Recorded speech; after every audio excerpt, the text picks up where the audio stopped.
ए थर वाह तो मुंहिंजो भाउ छो खसियो। खारन खूहनि जो ॿाड़ो पाणी पीअंदड़ मूं अभागण थारीली त तुंहिंजो पा पाणी बि कोन पीतो हो। पोइ बि तो मुंहिंजो भाउ खसी वरितो, उहो भाउ जंहिंजे पेट में मुंहिंजो साह हो।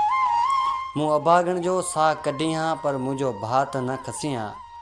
मूंखे दुनिया में हर शइ मिली वेंदी पर मुंहिंजी माउ पीउ जो पेट न मिलंदो। मूंखे मुंहिंजो भाउ न मिलंदो, असां भला तुंहिंजो छा विञायो हो जो मुंहिंजो भाउ ॿोड़ी असांखे लोड़ी छॾियो। मुंहिंजे बाबे ऐं अमड़ जे अखियुनि जो हिकिड़ो ई तारो हो, उहो बि तो खसी वरितो। अॼु आऊं बाबा ऐं अमड़ खे कीअं चवां त आऊं हयाती जो इम्तिहान लीधे पंहिंजे भूरे भाउ तां पाणी वारी आयुसि। मुंहिंजे अखियुनि में एतिरी